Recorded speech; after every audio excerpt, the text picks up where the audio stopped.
Ove godine u Boliviji je ubijen Ernesto Che Guevara. Britanski parlament je dekriminalizovao homoseksualnost. Došlo je do 600-dnevnog rata na Bliskom istoku. Na desetine hiljada ljudi u Vašingtonu okupiralo je Pentagon, zahtevajući kraj rata u Vijetnamu. Bokser Muhamed Ali odbio je mobilizaciju u američku vojsku, zbog čega je bio osuđen, a karijera mu je prekinuta na 3 godine dok je bio na samom vrhuncu. U Los Angelesu je održan prvi Super Bowl, u kojem su Green Bay Packersi savladali Kansas City Chiefse, a premijerno je prikazan i film Bonnie i Clyde.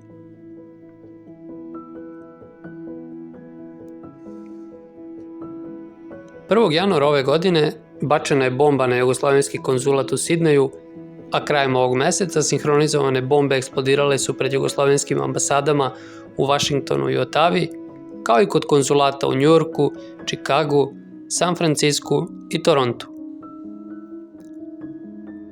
U februaru Tito odlazi u prvu zvaničnu posetu Austriji.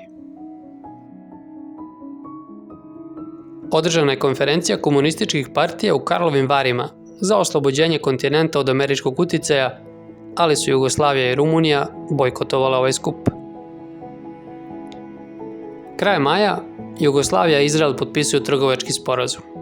Međutim, nakon izbijanja 600-dnevnog rata, Jugoslavija i većina komunističkih zemalja prekidaju diplomatske odnose sa Izraelom. Na sastanku predstavnika istočnih komunističkih i radničkih partija u Moskvi, kome prisustvuje i Tito, izdata je deklaracija koja osuđuje Izrael kao agresora. Ovo je bilo prvo Titovo učešće na nekoj međunarodnoj komunističkoj konferenciji posle rata, a diplomatski odnosi Izraela i Jugoslavije ostaće trajno zamrznuti, a par meseci nakon primirja Tito odlazi u posetu Egiptu, Siriji i Iraku. Nešto kasnije Tito otkriva da je SFRJ dala $600 miliona pomoći u vidu kredita nerazvijenim zemljama Azije i Afrike. On tom prilikom priznaje da se neki tome protive, ali da se time Jugoslavija želi uspostaviti kao jak moralno-politički faktor u svetu. U septembru u Beogradu je održan kongres Međunarodne astronautičke federacije, gde je između ostalog prikazan i najnoviji sovjetski satelit. A na 7. plenumu Centralnog komiteta Saveza komunista usvojeni su zaključci u vezi unapređivanja uslova života bivših boraca, a razgovara se o bliskoistočnoj krizi, dok Tito tvrdi da postoji imperijalistička pretnja protiv Jugoslavije, ali je odbačen povratak režimu čvrste ruke. Procenjuje se da je u tom trenutku u inostranstvu oko 300.000 jugoslovenskih gastarbajtera, a da u zemlji ima 270.000 nezaposlenih, što čini 7,7% stanovništva. Nezaposlenost je poticala od agrarne prenaseljenosti, kao i zbog kresanja viška zaposlenih u okviru privredne reforme.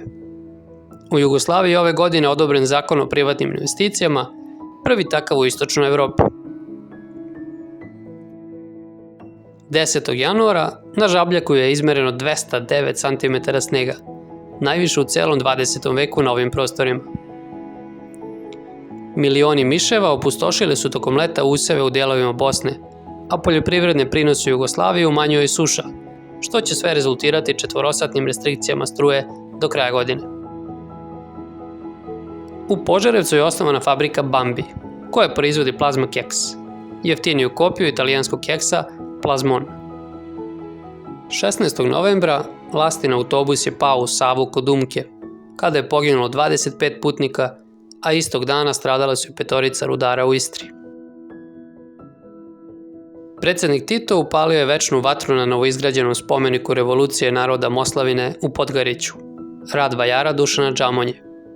U blizini sela Podgarić je 1942. godine bila osnovana partizanska bolnica Stara konspiracija.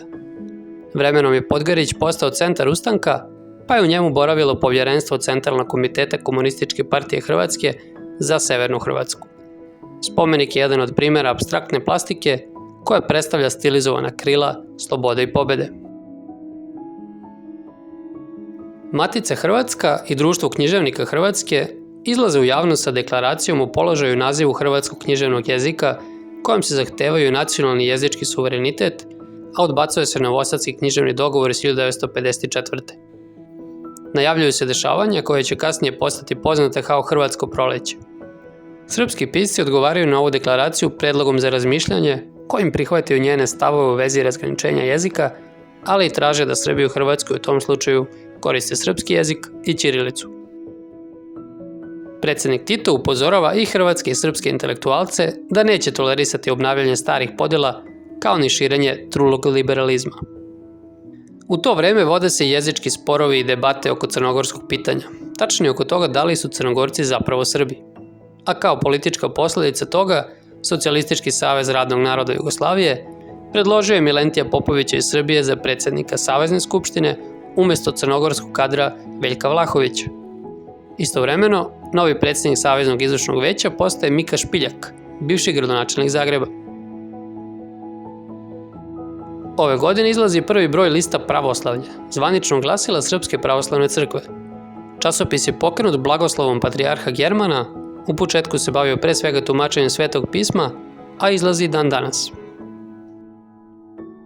Osnovana je Makedonska akademija nauka i umetnosti, a njen prvi predsjednik je Blaže Koneski, koji se smatra jednim od kodifikatora makedonskog književnog jezika.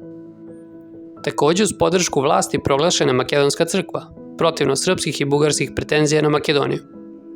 Održana izložba grafike Pabla Picassa u Beogradskom muzeju savremene umetnosti. A na Bijenalu u Sao Paulu, drugom najstarijem bijenalu na svetu posle Venecijanskog, Jugoslavije su predstavljala dela slikara Lazara Vozarevića, Ede Murtića i Dimitra Kondovskog, zatim vajara Kosta Angeli Radovanija, grafičara Jose Dževada, kao i tapiserije Jagode Bujić. A radovi su za Sao Paulo plovili brodom Kvarner iz Rijeke.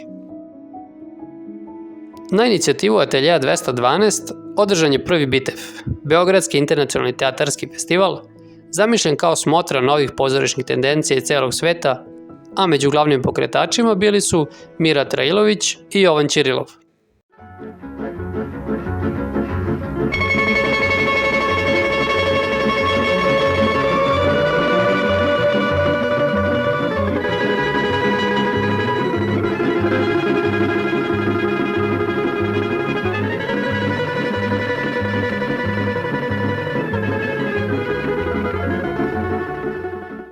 Film Skupljači perja Aleksandra Petrovića osvojio je Zlatnu arenu u Puli, a nakon toga je nagrađen i na festivalu u Kanu Grand Prix koji dodeljuje žiri.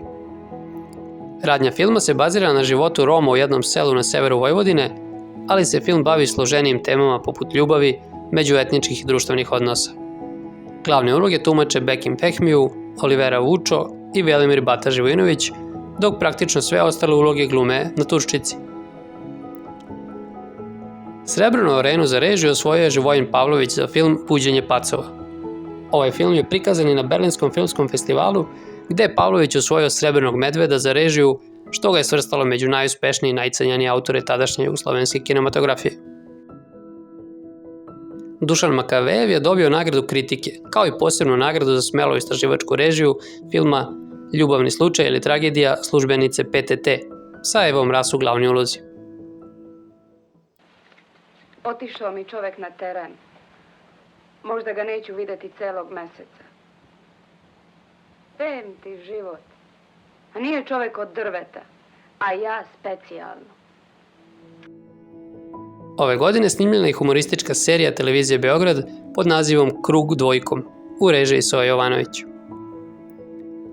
A na pesmi Eurovizije u Beču naš predstavnik Lado Leskovar zauzeo je 8. mesto sa pesmom Vse rože sveta na slovenačkom jeziku, tako da je Jugoslavija drugu godinu za redom imala predstavnika iz ove republike. Čakam pomladi, su ti nežne dlani, moje drage, tim božan je las in besedi dve, brez besed, sredi trat, ko pomlad je tu. A na košarkaškom svetskom prvenstvu u Montevideu Košarkaši Sovjetskog saveza su osvojili zlatnu medalju, a reprezentativci Jugoslavije srebrnu. Igrač Olimpije Ivo Daneu proglašen je za najkorisnijeg igrača turnira, a osim njega i Radivoj Korać je uvršten u idealnu petorku šampionata. Fudbalski klub Sarajevo osvojio je svoju prvu titulu prvaka Jugoslavije, dok su fudbaleri Zagrebačkog Dinama u kupu sajamskih gradova, preteči kupu UEFA, izbacili italijanski Juventus, zatim Eintracht iz Frankfurta, da bi u finalu savladali engleski Leeds i tako osvojili svoj jedini evropski trofej u istoriji. Takođe, šampion iz prethodne sezone, Novosadska Vojvodina, stigla je do četvrtfinala Kupa evropskih šampiona, ali je rukovodstvo kluba pred dvomeč sa škotskim Celticom prodalo najboljeg igrača Silvestera Takača. Novac od transfera iskoristili su da bi ugradili reflektore i Vojvodina je onda pod veštačkim svetlom savladala Celtic sa 1:0 u prvoj utakmici, ali u Glasgowu bilo 2:0 za Celtic pogodkom u poslednjim momentima utakmice. To je značilo kraj snova Vojvodine o velikom finalu, dok je Celtic otišao do samog kraja i te sezone postao klubski prvak Evrope u fudbalu. Ove godine su jednostrano ukinute vize za turiste iz svih zemalja. Fiskalna i kreditna vladina politika donose procvat turizma i veliki porast životnog standarda na Jadranu. Jugoslavija tokom 1967. broji 37 miliona posetitelja, a ušlo je preko 12 miliona automobila. Dobro večer. Dragi naši gledalci, ovo je posljednji put da se vidimo u ovoj godini. I pre nego što počnemo televizijski dnevnik, želimo da vam zahvalimo na vašoj pažnji, na vašoj saradnji, na strpljenju i razumevanju i na vašoj vernosti, dragi gledalci, koju ste pokazali za svih 365 dana koje ste proveli sa nama. U idućoj godini pozdravit ćemo i milijuntog pretplatnika televizije. Želimo, dragi gledalci, da i u novoj godini budete s nama kraj malih ekrana i da novih 366 dana pratite naš program. U ime svih koji su ostvarili televizijski dnevnik u ovoj godini, zahvaljujemo na pomoći koju ste nam pružili da bismo na vrijeme i istinito informirali našu javnost o događajima. Dragi gledalci, zahvaljujemo se vsem, ki ste kakorkoli sodelovali na naših malih zaslonih, bodisi kot sodelavci našega programa ali kot protagonisti dogodkov, ki so jih, vsaj tako upamo, skrbno obeležile naše kamere. V letu 1967 so vam te posredovale pomembne dogodke na domači in mednarodni sceni. Iskreno želimo, da bi bilo v letu 1968 čim več prijetnih novic in čim manj žalostnih. Sakame, dragi gledači, i bujdnata godina, da možeme što počesto da vi soopštuvame ubavi prijatni vesti za rezultatiti uspesite vo sproveduvanje to na opštveno-stopanskata reforma, a isto taka i za nastanite vo svetot. I sakame, vo našite informativni emisiji da nema poveke vesti za bojištata i da nema bojišta. Prenosim vam, dragi gledalci, pozdrave televizije Sarajevo i Titograd. I u ime svih mojih koleginica i kolega sve najlepše u novoj godini. Između svih ostalih želja dodajmo još samo jednu. Da se i u idućoj godini što češće u vašem domu čuje uvodna muzika televizijskog dnevnika i poznata slika globusa.